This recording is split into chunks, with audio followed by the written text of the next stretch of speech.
बिस्मिल्लाहिर्रहमानिर्रहीम। अस्सलाम वालेकुम नाज़रीन। इमरान खान साहब के केसेस के हवाले से जो डेवलपमेंट्स हैं, आज साइफ़र ट्रायल भी लगा हुआ था, आपको पता है इस्लामाबाद हाई कोर्ट में भी प्रोसीडिंग है बेल के हवाले से।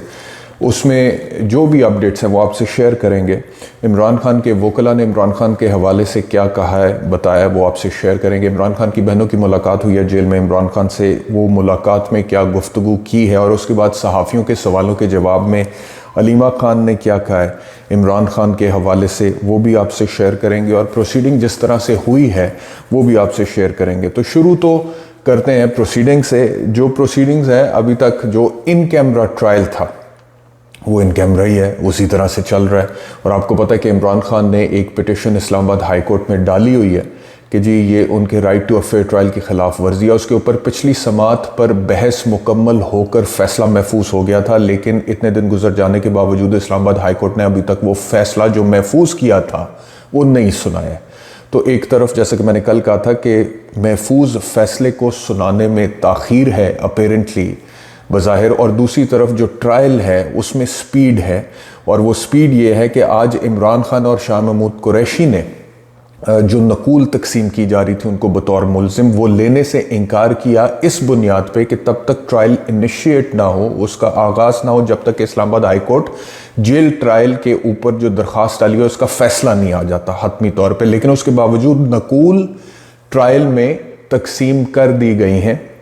और अगली डेट डाल दी गई है। प्रोसीडिंग शुरू इस तरह से हुई कि इमरान खान साहब को और वाइस चेयरमैन पाकिस्तान तहरीक इंसाफ शाह महमूद कुरैशी को, दोनों को अदालत जहां पर लगती है, और आप ये ना समझें कि वो अदालत कोई कमरा अदालत होता है, वो साइड पे एक कमरा तो सर्टनली होता है, लेकिन that is not a proper court. वो फैसिलिटीज़ प्रॉपर जो कोर्ट की होती हैं उस तरह से नहीं। जेल में जिस तरह की अदालत हो सकती है पाकिस्तानी सिस्टम में, वो वैसी है तकरीबन,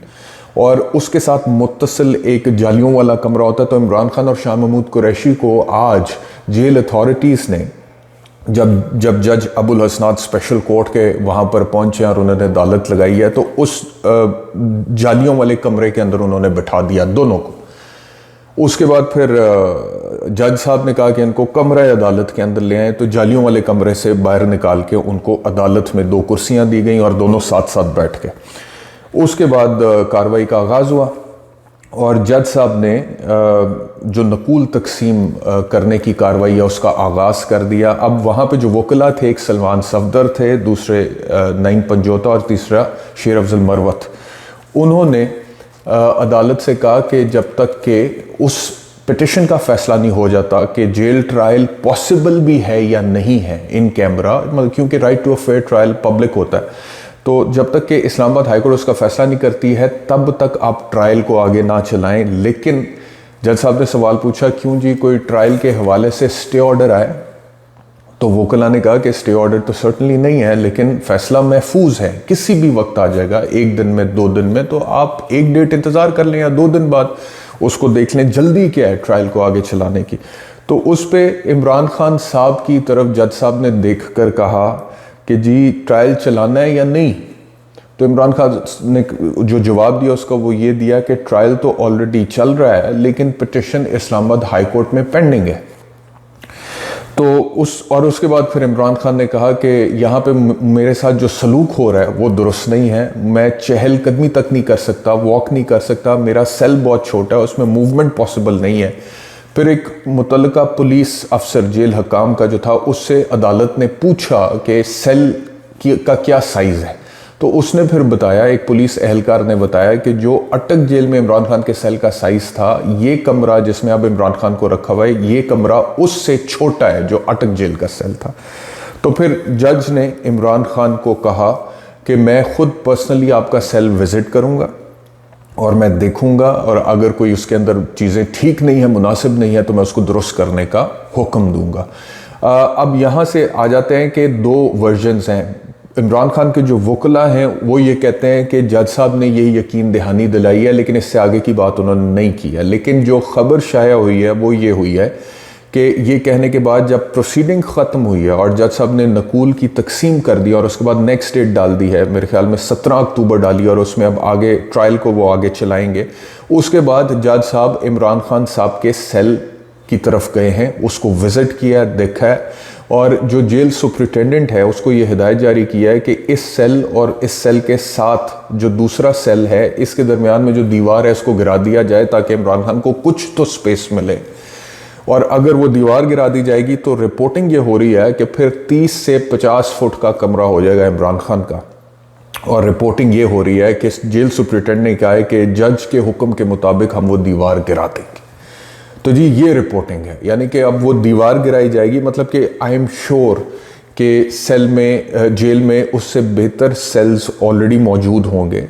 जहाँ पे मिसाल के तौर पे नवाज शरीफ को जिस तरह से अडियाला में नहीं, वो कोट लखपत में लास्ट टाइम जो रखा गया वहाँ पे, या मरीम नवाज को, तो उनके बारे में तो बाकायदा तौर पर खबरें आती रही है कि एक कंपाउंड है जिसके अंदर रखा गया। फिर एसी की खबर आती रही है, टेलीविज़न की खबर आती रही है, अखबार की खबर आती रही है, दीगर मामलात जो भी उनकी अद्वियात से लेके सब कुछ है वो सारी चीज़ें उनको प्रोवाइड होती रही हैं। लेकिन यहाँ पे कोई कंपाउंड तो नहीं है, कोई बेहतर कमरा ही भी नहीं है, और उसी कमरे को बेहतर बनाने के लिए दीवार का गिराया जाना ज़रूरी है, as if there is no other appropriate cell in the entire Adiala jail. तो बहरहाल ये है। वापस आते हैं प्रोसीडिंग की तरफ। तो प्रोसीडिंग में फिर ये हुआ जी कि जो खान साहब हैं उनके हवाले से जब उनके वकला ने ये कहा कि जी वो फ़ैसला देख लें हम, तो जज साहब ने पूछा जी कि स्टे है कि नहीं है, और उसके बाद जब यकीनी तौर पर स्टे नहीं है, और इस तरह के मामलात में ऐसी जगहों पे अदालतों को बड़ा स्टे याद आ जाता है, लेकिन कुछ सर्टनली एक कॉमन सेंस होती है वकील की और जज की, और उन्हें पता होता है कि क्रिमिनल प्रोसीडिंग्स में मामलात को नॉर्मली स्टे नहीं किया जाता। लेकिन अगर इंसाफ का तकाजा ये है, एक्विटी फेयरनेस का तकाजा ये है कि वक्ती तौर पे ट्रायल को आगे ना चलाया जाए क्योंकि फ़ैसला महफूज हो चुका है जो किसी भी तरफ आ सकता है, तो फिर आप वक्ती तौर पे ट्रायल को आगे नहीं चलाते। मिसाल के तौर पे अगर एक ट्रांसफ़र पिटिशन भी दाखिल हो जाए कि इस जज से केस ट्रांसफ़र कर दिया जाए कहीं और, तो this is a very common practice in the trial courts कि तब तक वो ट्रायल आगे नहीं चलाते हैं कि जब तक ट्रांसफ़र पिटिशन का फ़ैसला ना हो जाए। बहरहाल उसके बाद वहाँ पे जो आर्ग्यूमेंट दिया गया वो ये दिया गया कि इस वजह से इन कैमरा ट्रायल हो रहा है क्योंकि इमरान खान की जान को ख़तरा है, सिक्योरिटी रीजंस हैं। उस पर फिर इमरान खान के वकला ने ये कहा कि पहले तकरीबन 12 महीने 1 साल इमरान खान साहब अपनी पर्सनल सिक्योरिटी के साथ कोर्ट्स में अपने केसेस में पेश होते रहे, तो अगर वो अपनी पर्सनल सिक्योरिटी के साथ मैनेज कर सकते हैं 1 साल तक अदालतों में एक दिन में कई अदालतों में पेश होना और हर दूसरे दिन या हर रोज़ पेश होना, तो यहाँ पे तो जब किसी मुल्जिम को रियासत गिरफ्तार करती है किसी जुर्म की पादाश में जिसकी FIR का इंदराज हो जाता है, तो it is the responsibility of the state not just to provide security to that accused but also to produce him before an appropriate court of law, ensuring all the security measures. तो ये तो रियासत की फिर जिम्मेदारी। अगर रियासत इतना भी नहीं कर सकती है, मिसाल के तौर पे कि ये देखें जब बंदा एक आपने अपनी हिरासत में ले लिया तो वो आपकी जिम्मेदारी है, आपकी कस्टडी में। अगर रियासत की कस्टडी में रियासत इतना भी नहीं कर सकती है कि उस बंदे को अदालत में पेश करे और सिक्योरिटी को इंश्योर करे, तो फिर रियासत और क्या कर सकती है, हुकूमत फिर और क्या कर सकती है, पुलिस का और काम क्या है, जेल अथॉरिटीज का और काम क्या है, अदालतों का और क्या काम है। ये तो करना जिम्मेदारी है, और इससे इस जिम्मेदारी से आप इस तरह से तो नहीं भाग सकते कि आपके ख्याल में इमरान खान की सिक्योरिटी इश्यूज पॉसिबली है, रिस्क हैं, उनकी जान को खतरा है, लिहाजा उनको इंसाफ के तकाजों के मुताबिक ट्रीट ना किया जाए। What kind of an argument is this? ये तो मतलब कि दुरुस्त नहीं है आर्ग्यूमेंट।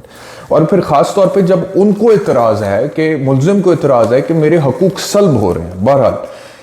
तो वकला ने फिर यही कहा जी ये तो रियासत की जिम्मेदारी है, और अगर रियासत या हुकूमत ये जिम्मेदारी पूरी नहीं करती है तो इमरान खान का right to a fair trial जो है वो मुतासर होता है। और फिर बताया गया कि फ़ैसला महफूज हो चुका है, किसी भी वक्त आ जाएगा, जल्दी कोई नहीं है। उसके बाद समाअत मुलतवी कर दी। और दूसरी खबर आज की इंपॉर्टेंट इमरान खान के केसेस के हवाले से ये है कि दोपहर 2 बजे अब से कुछ देर बाद,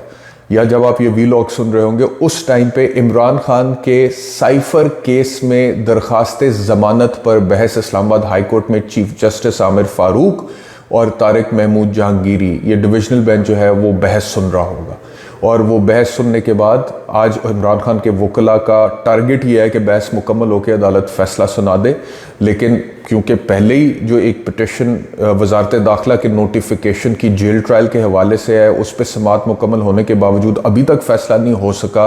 तो बहुत हद तक ये पॉसिबल है कि आज अगर बहस मुकम्मल भी हो जाती है इमरान खान की ज़मानत के केस में, तो उसके बावजूद आज फ़ैसला ना सुनाया जा सके, उसको महफूज कर लिया जा सके इन द फर्स्ट प्लेस। अगर उसको आज महफूज किया जाएगा और उसके बाद वो फ़ैसला सुनाया जाएगा। अब मैं आ जाता हूँ इमरान खान साहब की जो बहनें, उनकी जो मुलाकात हुई है इमरान खान के साथ, और उसके बाद मीडिया के सवालात और उन सवालात के जवाब अलीमा खान ने क्या दिए। क्योंकि बैरिस्टर सलमान सफदर बड़े ज़बरदस्त काबिल वकील हैं, इमरान खान को साइफर केस में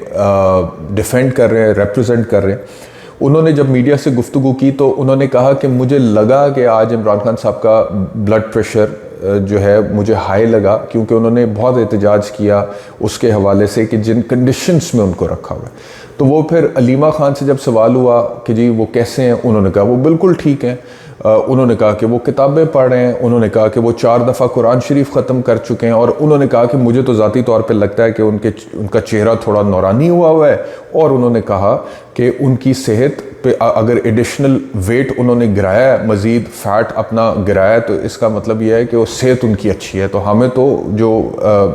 ज़रूरत से ज़्यादा वज़न होता है वो गिरना सेहतमंदी की अलामत लगता है। तो फिर साफ़ी ने उनसे सवाल किया कि वकील ने बोला ब्लड प्रेशर हाई लग रहा था, आप कह रही हो बिल्कुल ठीक है, तो क्या ये तज़ाद नहीं है? तो उन्होंने कहा नहीं तज़ाद नहीं है। उन्होंने कहा ये हर बंदे के अपनी इंटरप्रिटेशन का मामला है। मिसाल के तौर पे वकील साहब ने उसको जब कहा कि ब्लड प्रेशर हाई लग रहा था, तो मैंने खान साहब से पूछा, तो उन्होंने कहा मेरा ब्लड प्रेशर वगैरह कोई हाई नहीं है, मुझे कोई प्रॉब्लम नहीं है, मैं गुस्से में था। और हर नॉर्मल इंसान, मिसाल के तौर पे अगर किसी को आप दीवार के साथ इस तरह से लगाएंगे जिस तरह से इमरान खान को दीवार के साथ लगाया हुआ, और उस सेल में रखेंगे और हकूक पूरे नहीं मिलेंगे और सज़ाएं होंगी और वकील को नहीं सुना जाएगा, और उसके बाद वकील को सुने बगैर फ़ैसला दिया जाएगा, फिर फ़ैसला मुअत्तल होते ही दूसरे केस में गिरफ्तारी डाली जाएगी, फिर उस केस में उनको पब्लिक फेयर ट्रायल नहीं दिया जाएगा, तो वो शख्स गुस्से में भी नहीं आएगा, या वो इरिटेट भी नहीं होगा, या वो चिड़चिड़ा भी नहीं होगा, या वो उस चीज़ का इजहार नहीं करेगा। ये तो बिल्कुल कुदरती बात है कि किसी के साथ इस हद तक उसे लग रहा है कि ज़्यादती हो रही है और हो रही है, और वो आगे से एहतजाज भी ना करे या गुस्से में आके कुछ स्टेटमेंट्स भी उस हवाले से ना दे। तो उन्होंने कहा कि मैं गुस्से में था और उस हवाले से मैं बोलूँ, लेकिन ब्लड प्रेशर का मुझे कोई इशू नहीं है। एक तो ये बात, और दूसरा जो अलीमा खान से सवाल हुआ वो अता तारड़ के हवाले से हुआ, और कहा गया कि अता तारड़ कह रहे हैं कि इमरान खान अब माफ़िया मांग रहे हैं, और सलमान सफदर के बयान के बाद पता लग गया कि वो अब टूटना शुरू हो गए हैं। तो इसके ऊपर अलीमा खान ने जवाब दिया कि ये हाइब्रिड वॉरफेयर जो है ना, ये मिसाल के तौर पे ये जो प्रोपेगेंडा किया जाता है, उन्होंने कहा कि ये उसी तरह के डिफरेंट इंटरप्रिटेशंस हैं। उनको लग रहा है कि वज़न ज़्यादा होना तंदुरुस्ती की निशानी है, हमें लगता है कि वो मोटापा है। उन्हें लगा कि बीपी का इशू है, हमें लगा कि हमें पता। खान साहब ये कहते हैं कि जी मुझे गुस्सा था तो उसका मैं इजहार कर रहा था। वर्जिश की इजाज़त वगैरह उन्होंने कहा बहरहाल नहीं दी हुई है। लेकिन उन्होंने फिर जो कहा ना, वो ये कहा उसके जवाब में कि मैं ये कहूँगी कि आप ये करना छोड़ दें, बस कर दें, उन्होंने नहीं टूटना। ये अलीमा खान का जवाब था। अब इससे ना मुझे 2 इश्यूज़ हैं जो कि मैं आपसे शेयर करना चाहता हूँ। पहला इशू तो मुझे ये है कि अता तारड़ का statement does not really matter कि अता तारड़ क्या कह रहे हैं इमरान। अता तारड़ ने जो कहना है वो सबको पता है। तो मेरे ख्याल में बेहतर होता कि अलीमा खान साहिबा नो कमेंट्स कह के मामला ख़त्म कर देती, बेहतर था। इतनी इंपॉर्टेंस देने की मेरे हिसाब से ज़रूरत नहीं थी। दूसरी बात यह है कि ये जो एक इंक्लिनेशन है ना, ये टेंडेंसी जो है पाकिस्तान तहरीक इंसाफ में और उनकी बहनों में, अलीमा खान साहिबा क्योंकि मीडिया से आके बात करती हैं, मैंने जो देखी है, वो जब पीटीआई इतना ज़्यादा इंसिस्ट करती है ना कि इमरान खान ने नहीं टूटना, तो एक तरह से जो इमरान खान को तोड़ने के लिए मेजर्स अडॉप्ट किए जा रहे हैं, जो इकदामात उठाए जा रहे हैं, उसको as if you giving a licence कि तुम जो मर्जी भी कर लो, उसने नहीं टूटना। तो ये लाइसेंस किसी सूरत नहीं बनता। मिसाल, चाहे वो जितने भी नर्व्स के स्ट्रांग हैं और मजबूत शख्सियत के मालिक है, लेकिन उसके बावजूद इस चीज की कोई जस्टिफिकेशन नहीं हो सकती कि इमरान खान को तोड़ने के लिए जेल में कुछ अमल किया जा रहा है। इसकी क्या जस्टिफिकेशन हो सकती है? और देखिए, मेरी बात सुने, इसमें कोई शक नहीं है कि इमरान खान एक मजबूत शख्सियत के मालिक हैं, उनकी आसाब बड़े मजबूत हैं, वो लीडरशिप की तमाम क्वालिटीज़ उनके अंदर हैं, लेकिन उसके बावजूद एक इंसान, मैं समझता हूँ कि इंसान होता है, और कोई मजबूत होता है, कोई कमज़ोर होता है, लेकिन कोई सुपर ह्यूमन बीइंग तो नहीं होता ना। तो आप ये तो कोई, और वो एक तरफ पीटीआई डिफेंड करती जाती है, इमरान खान नहीं टूट रहा और नहीं टूटेगा, और वो एज इफ उनको जवाब मिल रहा है कि तोड़ के दिखाएंगे, इसका पता लग रहा है टूट रहा है। अच्छा, और अगर टूट जाएगा तो जैसे उसके लिए कोई घटाई की बात है, हालांकि घटाई और शर्म की बात उन लोगों के लिए है जो इमरान खान को तोड़ने के लिए कानून की खिलाफ वर्जी कर रहे हैं। तो वो तो एक अमल भी वैसा दुरुस्त नहीं है, कानून के खिलाफ है, उसको तो जस्टिफाई नहीं किया जा सकता। तो ये एक अजीब सी मुकाबलेबाजी मुझे लगती है, फील होती है कि इधर वो पीटीआई कहती है इमरान खान ने नहीं टूटना, as if he is a super human being, दूसरी तरफ वो कहते हैं ओ टूट गया जी, टूट गया। मतलब कि ये क्या, ये दिस इज मैडनेस कि इस चीज को कैसे जस्टिफाई किया जा सकता है कि जो मर्जी करके देख लें, इमरान खान नहीं टूटेगा। इमरान खान भी इंसान है, इमरान खान को भी, वो एक फिल्म का डायलॉग था ना अमिताभ बच्चन जिसमें कहता है कि मर्द को दर्द नहीं होता, तो मर्द को दर्द होता है, वो मर्द उसका इजहार ना करे तो और बात है, लेकिन अगर वो उसका इजहार नहीं कर रहा और लोगों को लग रहा है कि मर्द को दर्द नहीं होता, तो इसका मतलब ये नहीं है कि मर्द को दर्द देते चले जाएं और उसके हुकूक की खिलाफ वर्जी करते चले जाएं, बिकॉज दिस इज रॉन्ग, और ये लीगली परमिसिबल नहीं है, कानूनी तौर पर गलत है। तो इस माइंडसेट से मैं समझता हूं कि पीटीआई को भी जरा बाहर निकलना चाहिए, और उनको भी बाहर निकलना चाहिए, और इस बात पे सब शर्म करनी चाहिए कि उन लोगों को जो इमरान खान को तोड़ने की कोशिश कर रहे हैं कानून की खिलाफ वर्जी में, कि जी ये गलत है अमल, ये इसकी कोई जस्टिफिकेशन नहीं हो सकती। तो एक तो ये चीज, दूसरा फिर इमरान खान से के वकील सलमान सफदर से ये पूछा एक सहाफ़ी ने कि खान साहब